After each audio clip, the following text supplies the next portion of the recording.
Welcome to the Up Arrow podcast with William Harris, featuring top business leaders sharing strategies and resources to get to the next level. Now, let's get started with the show. Hey everybody, William Harris here. I'm the founder and CEO of Elumynt and the host of this podcast where I feature experts in the D2C industry sharing strategies on how to scale your business and achieve your goals. Today's guest I have with me is Karan Jassar. Karan is the founder of Socioh and technical architect of Socioh's first-party pixel and branded catalog. He currently consults for multiple 8- and 9-figure brands to help them improve their meta ads performance. Karan has a graduate degree in computer science with a specialization in AI from the University of Southern California and has been working on digital ads since 2006. Before founding Socioh, he worked at Yahoo Inc. for 6+ years, where he was a part of their display ads team and later helped build their new search marketing system. Think AdWords, but for Yahoo Bing search. And Karan, I believe we met through Twitter. I don't know if there was any introduction. We just started engaging on each other's content. We liked a lot of what we had to say. There was some big uproar, I think, about something I said about Simpson's paradox and maybe taking some things into your own hand instead of just trusting Facebook to do everything. It was a wild, wild west a little bit on Twitter, and we've just kind of gone back and forth from that. Does that sound right to you? Yes. I think you and I seem to have a very shared point of view on how attribution and Facebook ads work. And we tend to agree a lot. Sometimes disagree, but mostly we are in agreement. And that's how I think we connected. Yep. Yeah, we have to disagree a little bit. That's the whole point of it, right? We have to have disagreements, and disagreements would allow us to both collectively learn and grow from each other. Absolutely. So, I think as long as you have strong opinions held loosely, where you're open to other people's feedback and opinions, I think you grow and learn with that. absolutely. Yep. And I think that that's something that, let's just say like that's an allegory into social and wellness as well, right? And everything else that we see that's going on in the world is being able to have, yes, you're going to have opinions, you're going to have ideas, you're going to have thoughts, and you're going to have to at least hold some of those loosely so you can learn from each other and grow as well. Yes, absolutely. So let's get into the quick intro here. This is sponsored by Elumynt. Elumynt is an award-winning agency where we optimize campaigns around profit. In fact, we've helped 13 of our customers get acquired. The largest one sold for $800 million. And we were ranked by Adweek as the 12th fastest growing advertising agency in the world just last year. So we're pretty excited about that. If you want to learn more, check out Elumynt, ELUMYNT.com. But that's enough of that boring stuff. On to the good stuff. Karan, tell me a little bit about the backstory of Socioh. What made you say, this is what the world needs, and I'm going to dedicate my time and attention into building this? Yes. So as you mentioned in your introduction, I used to work for Yahoo. And at that time, my wife had visa issues, so she couldn't really pick up a full-time job, even though she had a master's degree in communication. And so she started first an eBay store, then an Etsy store, and she was a small seller. And I was working at Yahoo doing digital ads, and she was struggling to sell stuff online.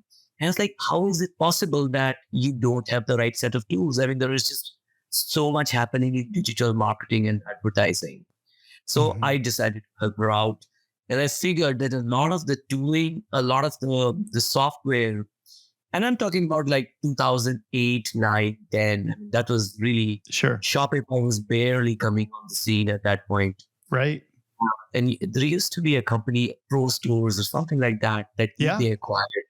Pro Stores, I think, right? I think they paid $300 million to acquire that company. So it's like way back then. And we had opened the Pro Stores website. But that's how I got into e-commerce. So at Yahoo, my job was serving ads. Sure.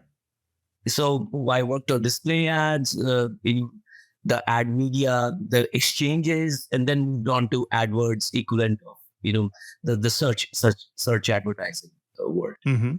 Then trying to help my wife, I realized there was like an opportunity to kind of help the long tail of sellers.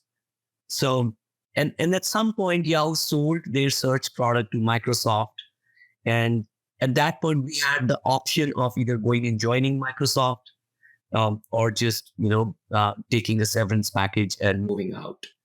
I chose to do the latter because, A, I got a really good deal from Yahoo. I decided to take the severance package, but they wanted me to stay 6 extra months.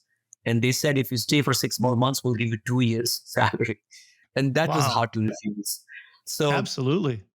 I took that option. I helped Yahoo move all the data and live systems to Microsoft. In fact, I was the guy who led the data migration across the two companies. So we had a Very live cool. system on Yahoo, and we kind of moved it to a live system on Bing without dropping the ball. But that was my last corporate job. And then, I decided I took some time off because, and we'll get into this later in the podcast, because my wife's health wasn't well. We were going through like a very difficult personal time. It was really stressful doing that project, which was really high intensity, just taking up, I think it's at that point, $4 billion of revenue and moving from one system to the other. No Very stress at all, stressful. right? Yeah. Right. But at home, we were also dealing with a lot of personal stuff. So I just decided to take some time off and see what I wanted to do next. And part of that journey, I realized that I'd like to do something for small businesses. So I tried a few things. Nothing really stuck till I kind of decided to go back to, what we were doing with my wife earlier, which was e-commerce. So we started focusing, on building tooling for Etsy, which was smaller sellers. Like my wife was one of them. We knew that market. We knew the seller. I think like within a week of launching, we were the number 2 app on the now dead Etsy app store. In fact, we still are. We've shut down the Etsy part of that business, but our app, which is still running on Etsy, is still embedded in their dashboard as like one of the 5 or 6 recommended apps for marketing. And we don't focus on that business at all. I mean, some money just keeps trickling in. We keep helping those merchants. But for the most part, that business is dead. And then from there, we pivoted to Shopify, but we were doing organic marketing. That thing died because Zuck decided, you got to pay for stuff. And that was the logical move. Pay to play. Yes. And that product started making revenue. We raised money from the founder of WhatsApp for that product. But that was around the time Facebook dialed down the organic reach. And I saw that. And it was like, we actually became profitable fairly quickly. But then I could see that 1 year down the road, this is just dead. So we started to look at other things. And in the process, we ended up starting an agency because we knew paid was going to be big. It was already very big by 2017, 18. And we started an agency to understand what exactly, does the customer want. And we ran that agency for 2 years till we figured out what our paid offering was going to be. And then we came up with this catalog product, which was basically a lot of the technology for the catalog product was built for our organic product, but we figured that it's much better utilized for paid products. And that problem stuck. Like it resonated with merchants. And till date, that's our bread and butter. That's where we make all our money. We have brands like True Classic, Card Designs, Specialized Bites, a bunch of really big 8 to 9 figure brands now use our catalog product to do almost all their advertising. Their feed-based advertising. Yeah, so this was born out of, an intimate knowledge of a need, basically, that you were experiencing by running people's paid ads and said, there's got to be a better way. A lot of those catalogs in the infancies that were coming straight out of Shopify or any of the other ads platforms the other shopping platforms were absolutely, they were garbage. They're nothing more than really just kind of like sending through some basic information, but there was very little customization that you could do to that. And we witnessed that firsthand as well as an agency trying to, optimize. And that happens to be one of the bigger places that a lot of e-commerce people are going to put budget is towards their catalog ads. And so if there's an opportunity to gain an edge on what you're doing from an advertising perspective there, that just makes sense. Yes. And this became like, so when I was 14 happened, like nobody knew what was going to happen. It was like a 8-month wild west, where companies like Triple Whale and Northbeam were born doing analytics because that need massive. And for a moment there, we felt like, man, this is bad. And, the performance tanked overall till Facebook got their shit together and things started looking better again. Sure. But we ended up being a big beneficiary of that trade. And that's something that we understand now. At that moment, it was scary. Right? For a minute, it was untouchable. and then COVID happened. iOS 14 happened. It was like a crazy 2-year period for e-commerce. I think everybody in the industry knows that. But now it's not done. It's not. It's not done. We're dealing now with recession and everything else. So yeah, we're just year after year after year of some very interesting stuff in our space. Yeah, but now I think I've basically changed my perspective. I mean, that's just the nature of business. Absolutely. It's just fluid. Things change, markets change every day. Yep. But what happened as part of the iOS thing was Facebook lost a lot of stuff. Before iOS 14, Facebook knew exactly who you and I were. Each and every website we've been to, each and every product that we visited, seen, changed the variation, checked out the color, size, and copy. Now, like a lot of the data got lost due to Apple's quote-unquote privacy protection, which is very self-serving for them, but honestly destroyed a lot of small businesses. I think that was a terrible thing that Apple did. But here we are. I think Facebook's done a brilliant job of recapturing that signal. And one of the ways they recaptured that signal is by going back to on-app. Right? So there is nothing Apple can do to prevent Facebook from capturing anything that happens inside of the Facebook. Right? So if you're on Instagram and you're interacting with products that are tagged in the feed, that's a very powerful signal for Facebook. Right. If you're clicking on those products and going to the brand's shop and kind of browsing those products on Instagram via their shop, that's a very powerful signal for Facebook. Right.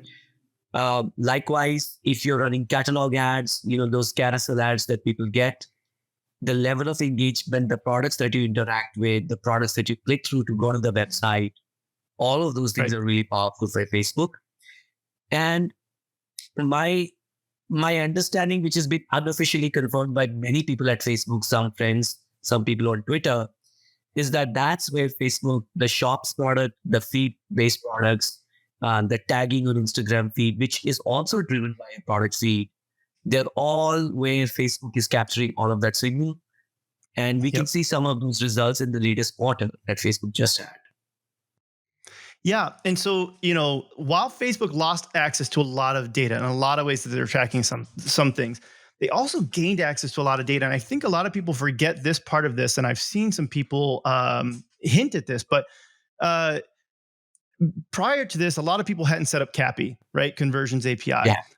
Then all of a sudden there was a significant need for them to do that. And so to a point now, Facebook does have knowledge. It has a record of every single purchase that you have made on every single website, like basically, right? Like, let's just say within reason almost now, it has that. Yeah. Now it's coming through in the API. They can't necessarily tie it to which ad was originated that, but they know now every single purchase with even more, let's say accuracy. They know the purchases that you're making on other websites more so than they knew even before. Because they had the pixel, which there was some loss on the pixel before. Yes. I think it took them some time to figure out exactly how to go about filling those gaps. But they've done a really good job with the basic integration that Shopify has for CAPI. I think that's rock solid. But also there are third-party apps now that are doing a really good job as well. I think HelloWar is one of them, and there are others that are filling that role for Facebook. And I think you're right. Absolutely. I think they've taken some signal from here and some signal from here, and they've patched together enough data to kind of deliver on-target ads all over again. Yeah. And, it kind of reminds me of, I've seen, let's just say like some compression algorithms applied to pictures where they're intentionally almost make something look 8-bit or something like that. And what's interesting is it takes like, at least the simplified one is it'll take like maybe 9 pixels, 1, 2, 3, 1, 2, 3, 1, 2, 3.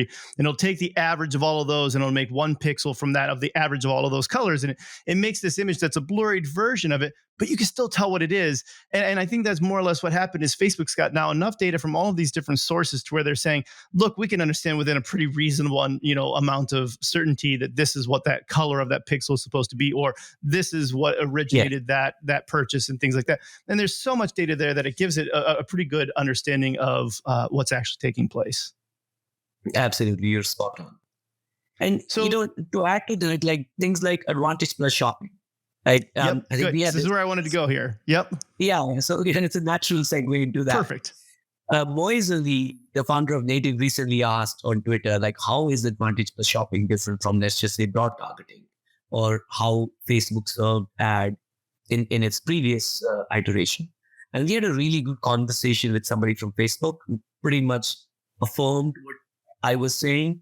But Yep. essentially, what's happening is Facebook's lost some data points, but it's gained some new data points here.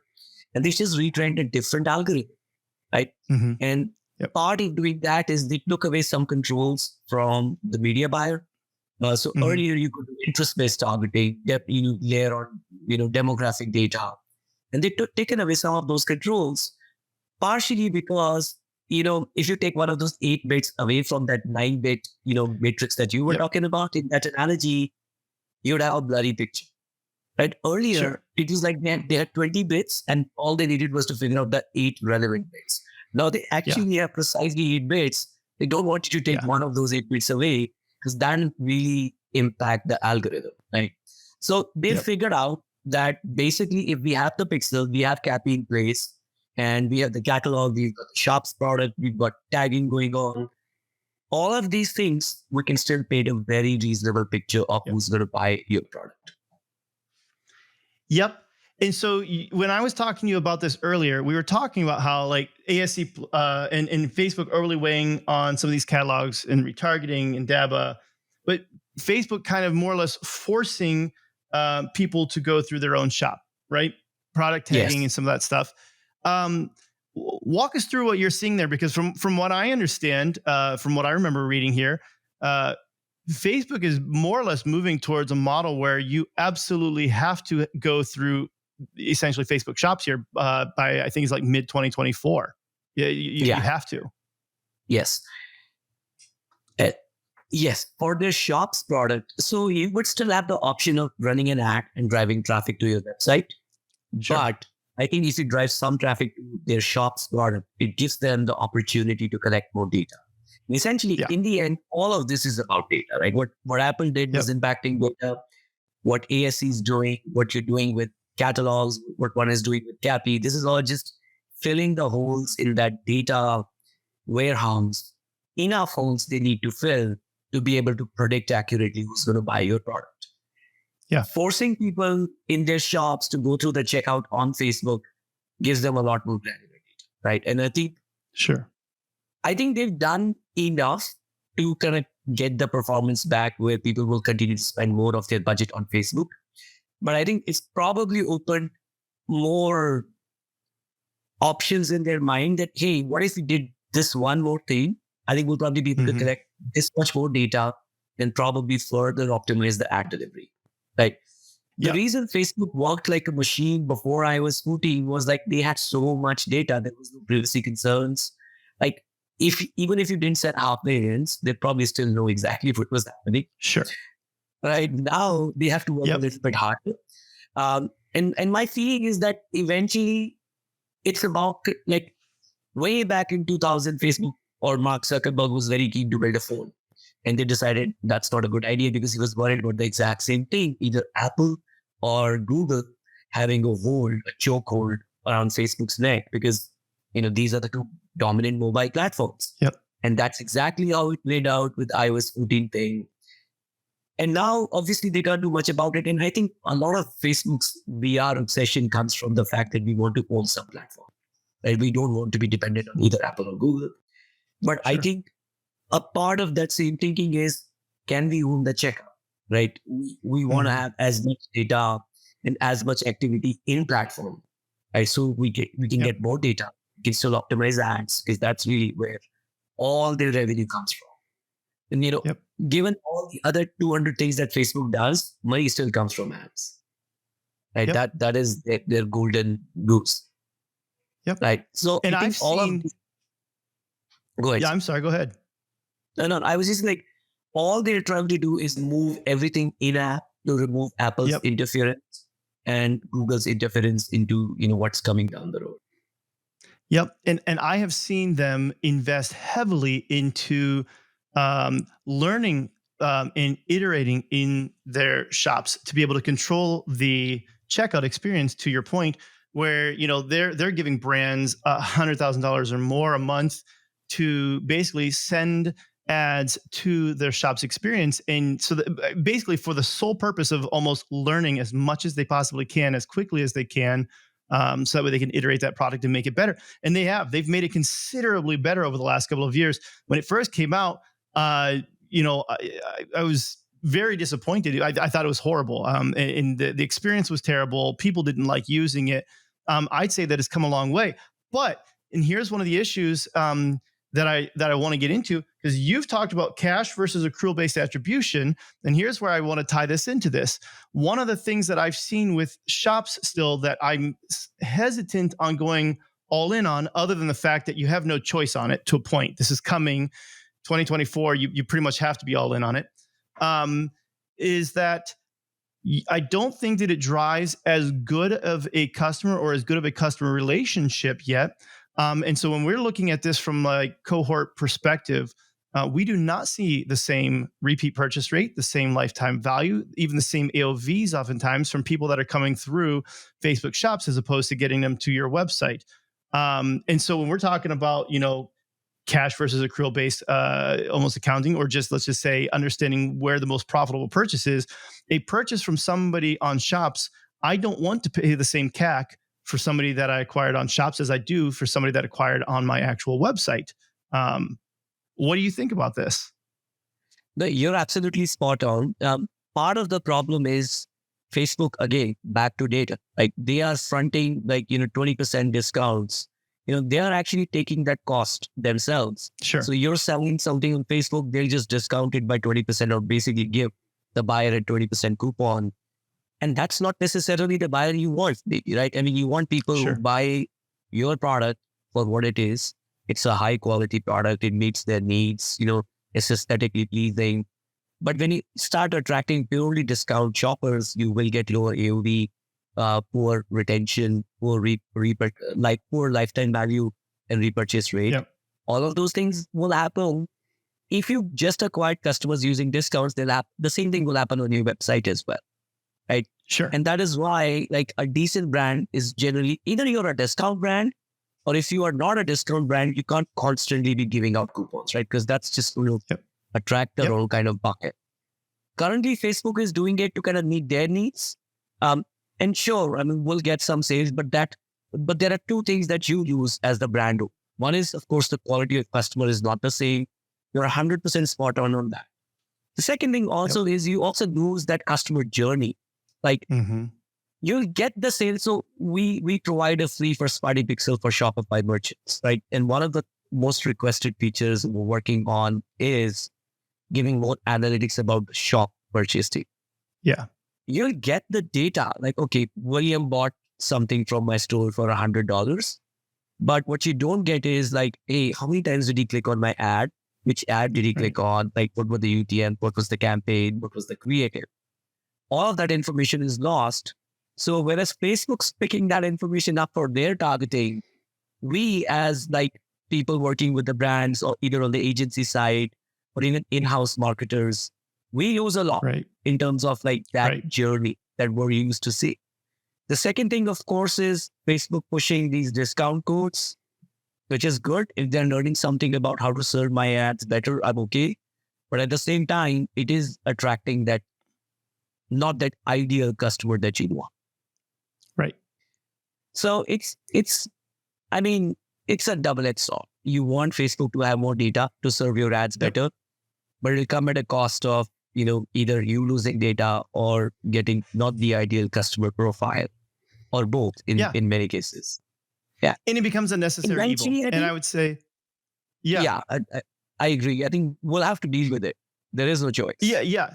I don't think you're going to have a choice. The same way that I think, Google is pushing towards a very similar model in a lot of the things that they're doing as well, where they're limiting your choices of what you're able to do. And so that's something that, you're either going to play in their sandbox or you're not. It's no different than what Amazon does as well, to a point where it's like, look, if you want to play in Amazon sandbox, this is what you have to do. And so I think that we're seeing right now a fragmentation of commerce, which is interesting. And I'm trying to look at this from the future perspective of, we've got omni-channel and it's looking, let's just say, very fragmented. And being able to understand all of the different things that are going on across all the different channels, it's becoming less of an omni-channel, and it's just like every man for himself channel. You're just having to play in all the different sandboxes and play the best within each one of those sandboxes that you can. Yes, and that ties back again to attribution, right? You as a brand owner or as a performance marketer, you want to understand which dollar is most effective, right? And that then will tie it back to cash versus accrual in a minute, because I think that's where we started. Yes. But and I think you've talked about this before, I think you have, but correct me if I'm wrong. Like when you run a Facebook campaign, you will see an uptake on brand search. I think that is something specific. Yes. I think you talked about it. And the specific article is the ROAS death spiral. And I show charts and graphs that outline that very well for people if they want to go check that out. That's the article. It's a very well-written article. I think I would recommend everybody. Maybe we should link it in the show notes. That's a great article. Makes that very simple point that ROAS is hard to measure.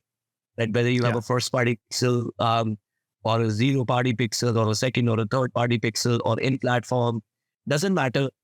It is just a murky picture. It always will be, and it always was. It's just that in the past, because Facebook was such an effective platform, people just cared less about ROAS because, well, if Facebook's reporting 4, I'm sure it's at least 2.5. And that was good enough. Sure. Right. As long as it was meeting a certain level of profitability, people were okay with it. And now that's become a little bit harder to track. So there's this growth of tools that's trying to sell you, hey, we'll help you understand your attribution. And yes, it does help having like a first party pixel. It starts giving you more and more data, but it's never going to be the complete picture. Like you'll never be able to clearly tie your Facebook ad to your uptake in brand search, at an order level, right? You'll probably do some statistical modeling around it. You can probably reasonably estimate, hey, I got like a 15% lift, right? But that's all very vague. That's all very, if you're not, I mean, I think you're very savvy when it comes to data. I think you're one of the more informed people. But for a lot of performance marketers, that's actually not their strength. And even brand marketers in-house, they struggle with that stuff, right? And there are tools to help you, but really, who knows? And that's where the whole cash versus accrual thing comes into picture.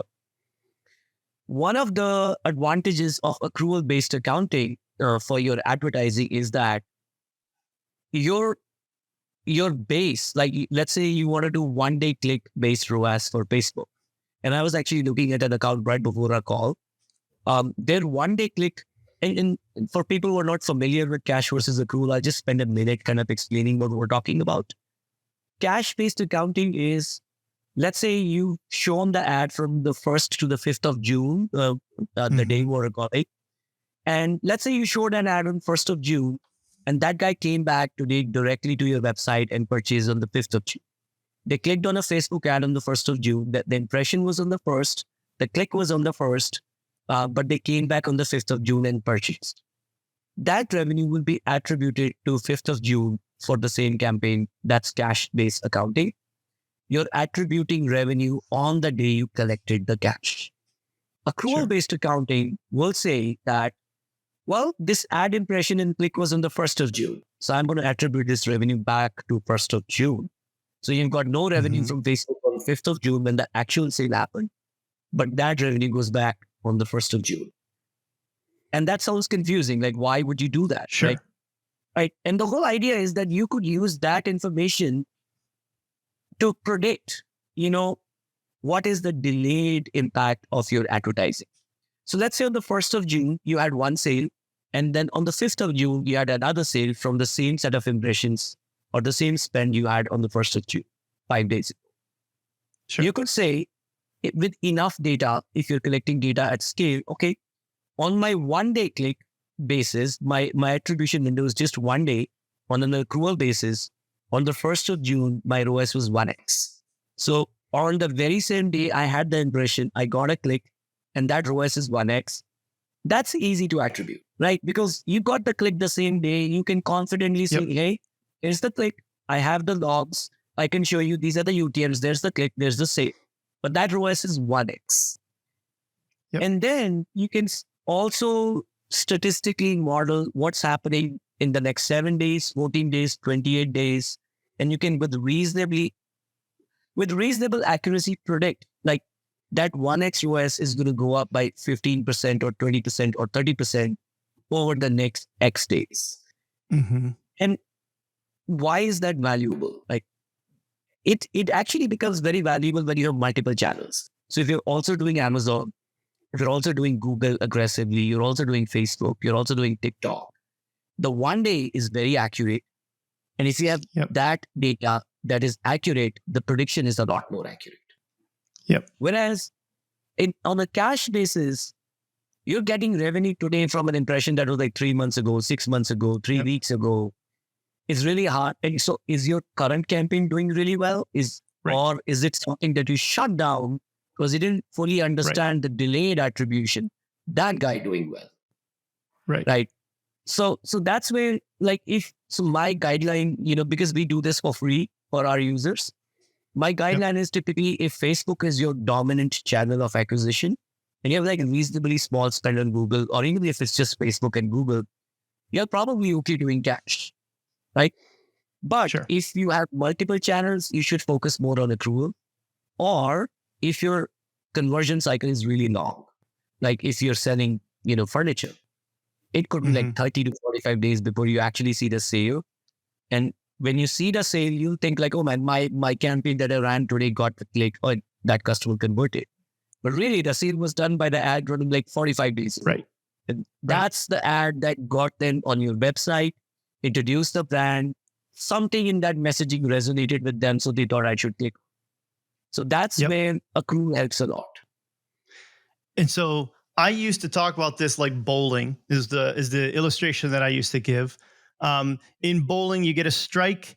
It's like, well, for that frame, you get 10 points for that, but it's not all you get for that because you got to see, and they can't even put the score that you got for that frame in there yet because you got to see what you get for the next 2 balls. And if the next time you roll, you get another strike, they still can't give you the score that you got for that first frame because you got to strike on the next one. You got to go all the way until you get the 3rd frame now. Then you bowl another strike. Now it's going to take those 20 points. It's adding it to that. You got 30 points now for that first one. There is a delayed attribution that takes place. And I think that a lot of times maybe we've forgotten about delayed attribution simply because the way that attribution is being done within platform has changed significantly. And so there's already an inherent delay that takes place within attribution anyways to a point because Facebook can hold these or Apple can hold a lot of these for up to 3 days before they even send over these transactions. And so there's already an inherent delay in there. And so, but to your point, if you got something that's a considered purchase, the delay is very much likely longer than whatever you're seeing there within platform. And a lot of it then ends up just not even getting the opportunity to be attributed in platform at all.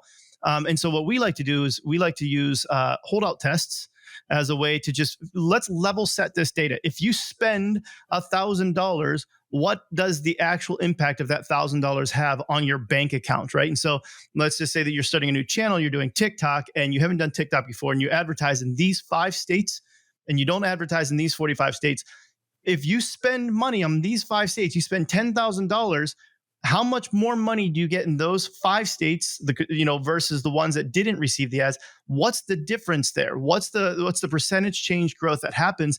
And now you can level set that and you say, okay, real hard money, we spend $1, we get $5. Maybe I look in the platform, I look in TikTok, I look in Facebook, and it says a 2 to 1. Okay, well, I know now that a 2 to 1 essentially in platform correlates to a 5 to 1 in actual real money. Now I can still operate around this 2 to 1 model, like you said, but I can know in my head that if I was using like an accrual-based accounting, well, that 2 to 1 is really probably closer to a 5 to 1. That's just not going to all show up in platform because of the delay in attribution. And it's going to be so delayed that it just doesn't even show up at all. Yes, absolutely. Facebook currently is using a 7-day window. Actually, they've started reporting now again on 28-day window. But, there are many factors that complicate this entire situation. One of them is, Apple rolling out events for much longer. Second is each brand has like a different conversion cycle. Third is that it is just not possible to track everything. not at least from like even as a first party pixel, there are limitations. Like people claim that they are modeling view-based conversions, but the reality is first party pixels don't have any view data, especially from Facebook. So you really have to take into account what the platform is saying, at least a part of that, and also look at some hard data that you have. Also do some stuff on your end, like what you said about rollout tests. That's a very high level of data accuracy. It is very, very hard for most agencies to do that. It's very few agencies who do, and to be fair to the smaller agencies, it's also not viable for smaller accounts. And it's not necessary for everyone. But if you want to get that level of accuracy, it's important to understand the difference between that 2-to-1 that you maybe think you can't scale on is actually a 5-to-1. That can open up an entire world of scaling possibilities. Absolutely. Yes, absolutely. And I'm so glad you brought up, this topic, because it's just one of those things that nobody will ever agree on Twitter or otherwise, right? But what you're saying is absolutely spot on. Like you have to spend the energy to understand what your dollar is bringing. Right. And sometimes in-platform can go either ways. Like sometimes they over-report, sometimes under-report. My opinion is exactly what you said in your example.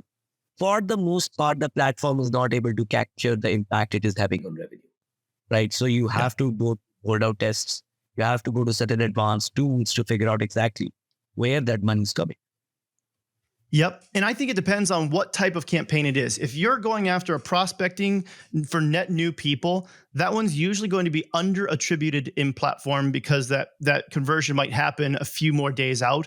Whereas if you're doing a retargeting campaign, that one might have a higher than necessary reported attribution because it took credit for something that was already going to take place anyways. And so it depends on the campaign that you're looking at and how to evaluate each one of those campaigns and who you're going after to make the most sense of this, which one of the things we and I were talking about before too is how long should you run a test? So let's say that you were running tests like this and you're looking at this.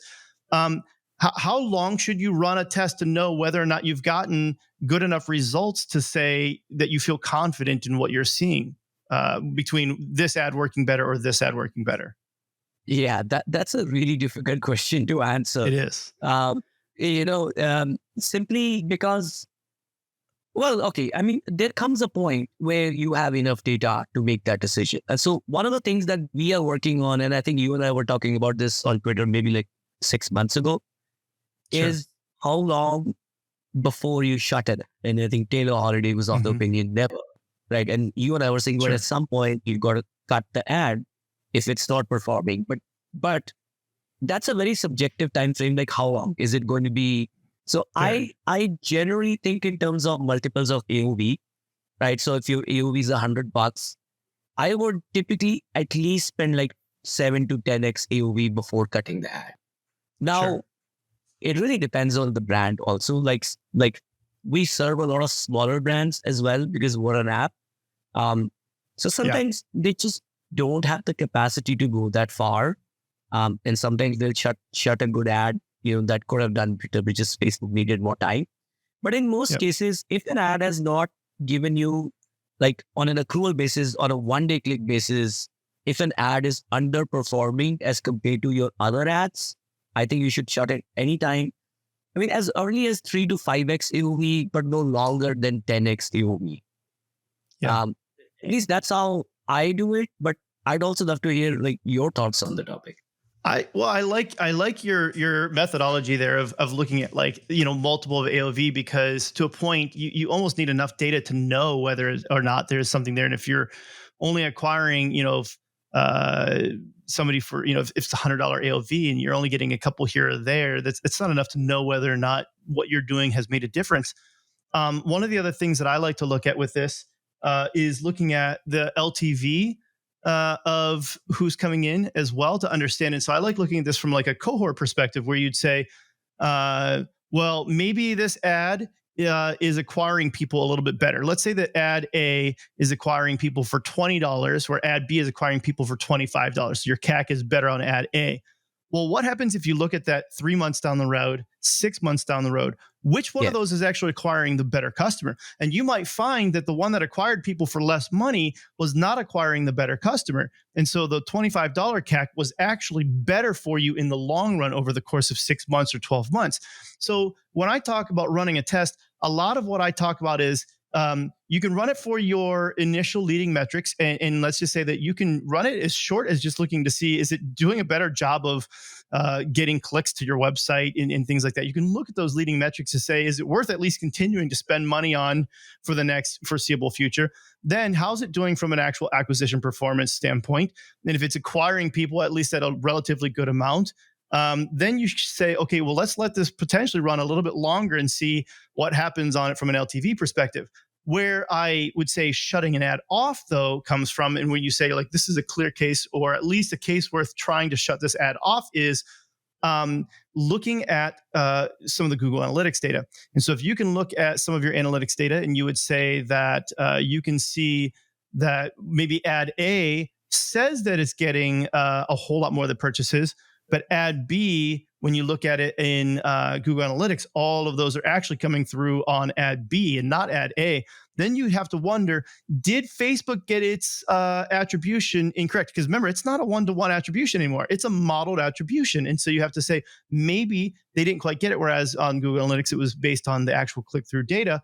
It at least gives you pause to say, what happens if? Let me go ahead and shut off one of these ads here, the one that maybe isn't getting the actual direct click-through, and seeing if I actually get more revenue overall now as a result of this, or less, or how that impacts things. Absolutely. So I have a few thoughts on that. Number one, I think as I was talking about the free first party pixel, this is one of the features that I would really want to build down the road, whereas we can go back and look at cohorts of customers acquired through specific ads and specific campaigns. I think that is like a killer feature. That is absolutely the best way to look at, which campaign, which ad did well. The slight issue though is that you really can't make real-time decisions. You might have to wait a few months, but it is such a powerful piece of analysis that every brand should do. Simply not just for the ad, but also like, what was the messaging on the ad that did well? Right? I think there are two ways to look at ROAS, or customer acquisition cost, and lifetime value. One is like my day-to-day management. Hey, should I shut this ad? And in Google Analytics, a different ad is getting more click-through rate, but Facebook's reporting like this ad's driving revenue. All of those tactical things. So I'm going to talk about how I do that. Sure. But the other is also what you said. Hey, can I go back 6 months later or 3 months later and understand what ad worked and why? But that I really need what messaging worked. I mean, it's not really the model or, the hook that, maybe the hook too, but essentially, hey, when we were talking about, durability, that ad did got us the better class of customer than when we put a discount. Or when this influencer pumped us, or we use this, influencer driven ad, their audience actually had a much better LTV than, let's say, another ad with a different message. So stuff like that. I think that's the kind of analysis that, you have to have a long-term view for your, if you have a long-term view of your ad account and you go back and look at these things, you will improve significantly. Right? Those would be, giant leaps once you understand the messaging, and not just like today, like what's my ROS today, but versus what's my LTV from that cohort. Yeah. In the short run, I personally find Google Analytics information a little bit limiting. And I'm talking about GF4 is a whole different beast altogether. And that's why we did the first party pixel and we gave it for free, simply because we want more people to have reliable data. But we have this thing called a bid advice. And what it does is, the number one thing we'll do is we'll break out new versus repeat customers. So to your point, hey, Facebook will over-report on the middle and bottom of the funnel, because that customer may have anyway bought. But a new customer, that's more valuable. So that's one way of looking at an ad performance, like, okay, we're getting more new buyers.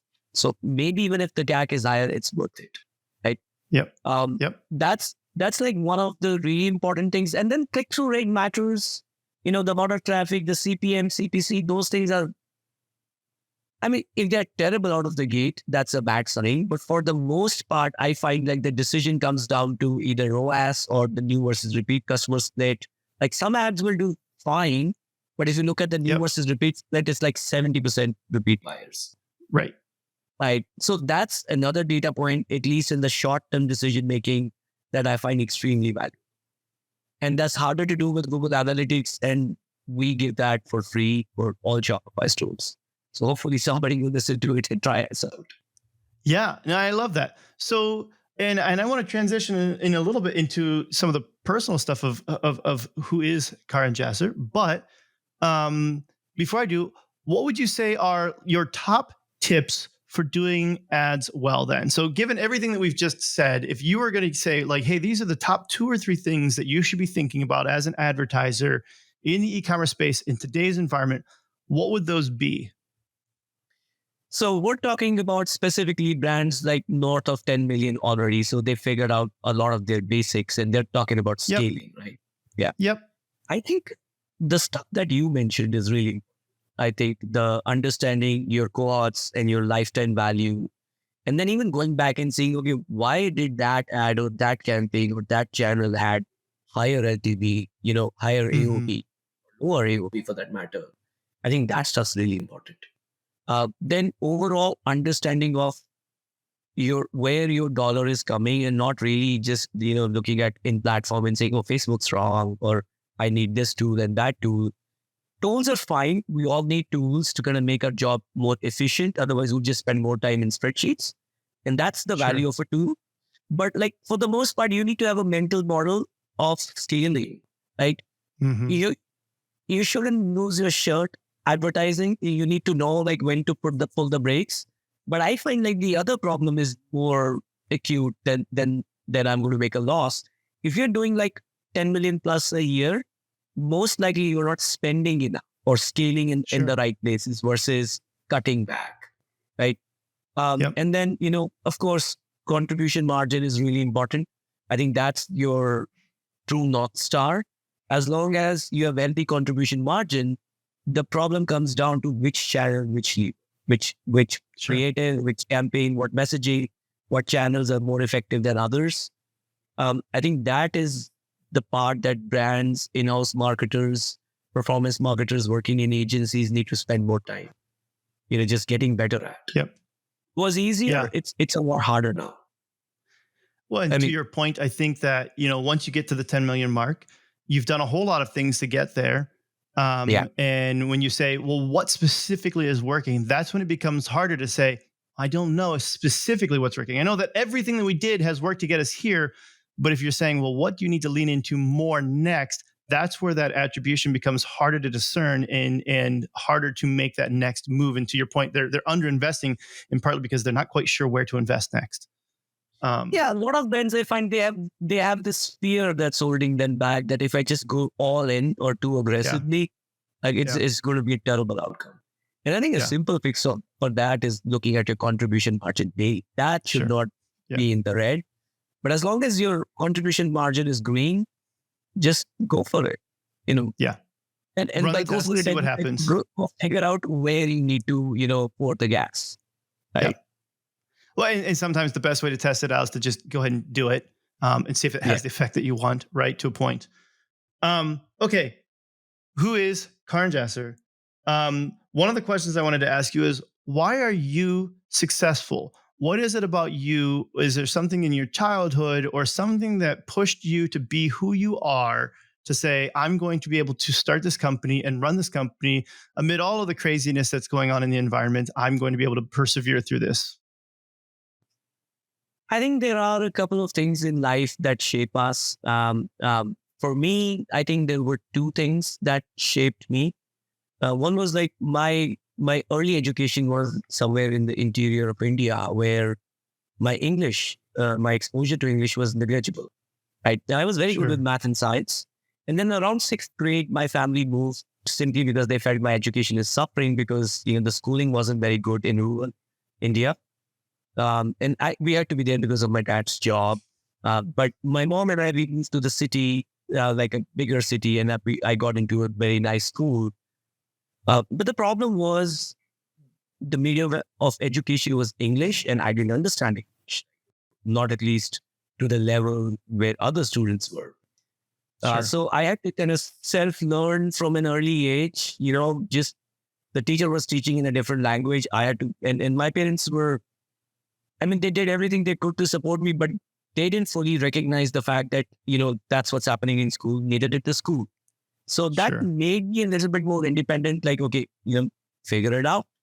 You've got to, right. And then the second thing that happened was, I met someone in grad school. So, so I went from like a school where I didn't understand the medium of education, right? And I had to kind of self-learn to getting to my master's where I was completely on scholarship. I didn't have to pay a penny.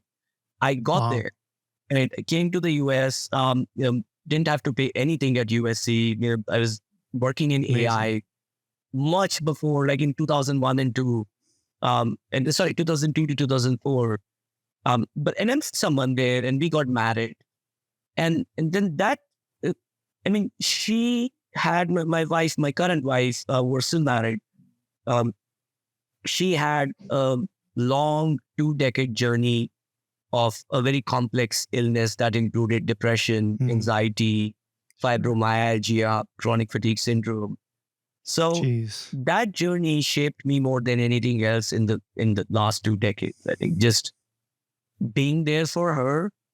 I had a very happy childhood. I had no idea, like for a lot of people, if you've not dealt with depression, you're like, hey man, come on, cheer up. But that's just not what it is, right? It's not that simple. Right. But, I remember this one incident where it is about, I think, 2010. We were under the care of Stanford Hospital. They put us on opioids without fully educating us what this thing is. So my wife, very bright academically, we've never really done anything wrong in the sense we've never done drugs or illegal drugs before. We had no idea what opioids were. Right? As most people are, you go to your doctor, you expect the doctor to guide you, you follow their guidance because, they are the subject matter expert. They put us on opioids without fully explaining to us what it meant because my wife had very bad body pain from fibromyalgia. Sure. So that complicated her illness, her stomach lining gave up, gallbladder, liver, everything was suffering. Jeez. And her depression became a lot worse because she couldn't keep food down. It was like we were spiraling downwards. And I remember this one instance where we went to the emergency room at Stanford and I was like, you know what? This is my wife. We have a great life. We love each other, but she wants to take her life. And the doctor said, go to the emergency room. Wow. It was weird because everything in life on paper was perfect. Like I was making so much money. I was doing very well at my job. Everybody was recognizing, how well I was doing at my job. We loved each other. And yet it was so difficult. Like she had depression, anxiety, fibromyalgia. She was on opioids. Almost everything in her health was complicated and made worse by Stanford. And then it took us like 10 years to dig ourselves out of that hole. Lot of therapy, lot of alternative medicine. But that made me very resilient. I for the first time understood human emotions, which now makes me a better founder, a better leader. Sure. We've been able to help our team through really difficult times, like somebody's having difficulty conceiving, miscarriages, interpersonal relationships, problem with parents, or even like as a dad, I think I'm a more patient, better dad now because of that journey. But that's one thing that I feel like we don't talk about enough still as a society, right? There is still stigma attached to depression. There's still stigma attached to feeling anxious. Yep. Right. I think that's the one thing that if I have an opportunity, I always like to talk about. I can't thank you enough for being that open and vulnerable and sharing that. I think that one of the things that I appreciate is congratulations to you and your wife for pushing through that. Like, congrats to your wife, like for pushing through that. That is a horrible feeling. And for you for sticking around, it's very hard to be around somebody who's depressed and nothing you do can cheer them up. And that's very difficult. And I applaud you in both of you for being able to stand up to that. And I think what you said about depression, that is really, you worded it so well, which is on paper, it didn't make sense. And I think that's the thing that I think people should understand about depression. I'm not a psychologist, but from, um, my understanding, I do have a background in nursing as well.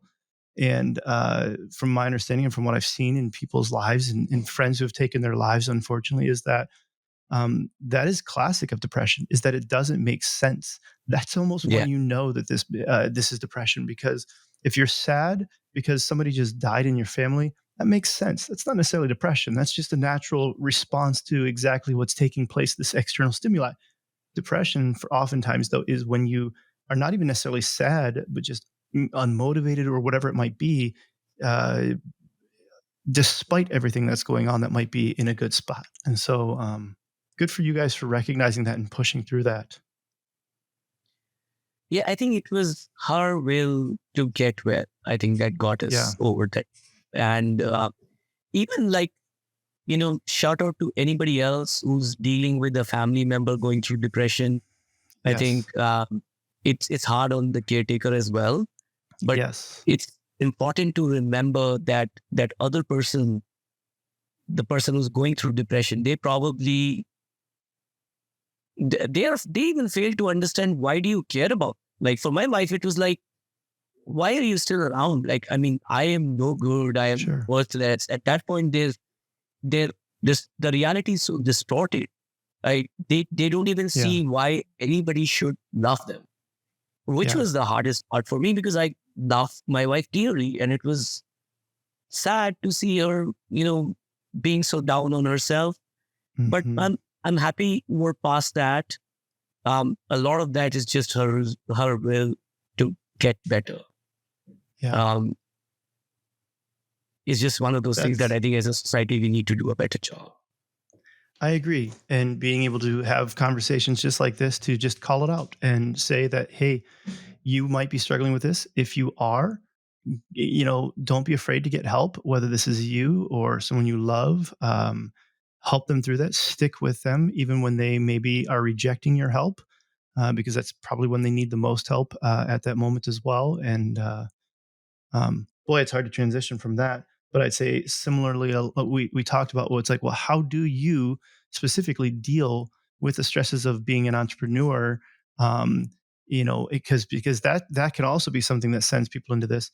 Do you have a strong routine or something, or what is it that allows you to stay mentally strong during very stressful situations? So one of the silver linings of this episode, this journey that I went through with my wife, was I sat through a lot of therapy with her. Sure. And we did this specific form of therapy that worked for us. It's called cognitive behavior therapy, or CBT, which is a more generic term.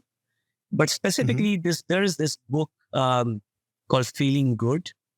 And they have this way of expressing your own emotions and talking back to your negative thoughts. So it's called the Daily Mood. The book is by Dr. David Burns. And we were lucky enough to work with one of his star students, Dr. Matthew May. So I still do that. I mean, I do that for my own mental health now. Not enough. And that's one thing that my wife tells me now. Like, you've been through this journey. You've got to take better care of your own mental health. So do those mood logs. It's a tool that is invaluable to me. What you end up doing is you start by writing down everything that's negative, every negative feeling and emotion that you have. And then you talk back to that thought in a very methodical way. And it's really hard to dig into your negative thoughts and put them on paper, because the whole point of those negative thoughts is you don't want to face them. You don't want to feel like, hey man, I'm a bad entrepreneur, I'm a bad leader, I'm a bad, Sure. not smart enough to build a good company. There are various negative thoughts that all of us have. You lose a client, you feel down. A deal doesn't happen, you feel down. There is this tendency that, we pick up somewhere around sometime while we are growing up to blame ourselves, belittle us, to kind of talk down to ourselves. In a way, we will never talk down to another person. Yes. And if we just, get those, we're so harsh on ourselves. It's amazing. But if you can find the will to write those thoughts down, like people talk about writing gratitude, I think that's a beautiful way of feeling better. But if you can find the will and courage to write down how you feel about yourself on paper, I think that's like 90% of the journey to kind of feeling better about yourself. Then the last 10% is really just defeating those negative thoughts, just logically. The rest of it is purely logic. Right? I think I learned a few tools during this journey with my wife that I use daily. Right. And this is one. I think those are great tools. It reminds me very much of, let's just even say, retraining the algorithm even within an ads campaign, right? Like to bring it to that, but it's that idea where it's like, hey, something's not, it's got into this weird feedback loop, and you almost have to start feeding it the right data again. You're saying, wait, that's the wrong data. What's the right data? Let's put that in there. And it reminds me of, regardless of what somebody might believe, and I'm not imposing my beliefs on you or anybody here, but there's a Bible verse that I like. Proverbs 16:24, it says, pleasant words are like a honeycomb, sweet and delightful to the soul and healing to the body. And I think that we don't understand just how healing pleasant words are to our body, like actually physically healing to our body. And to your point where you said, where it's like, we oftentimes would never say the things to somebody else that we say to ourselves. We have to recognize that, like, we have to maybe treat ourselves very well as well and speak pleasantly towards ourselves as well, because it is health truly for our body. Yeah, absolutely. You're absolutely spot on. And the thing that you said about the algorithm, it is exactly that. Like I could beat myself up by saying, hey man, you're not going to be a great entrepreneur ever. But then you have to talk back and feed some good data. Hey, here are the proof points. Done this, just this.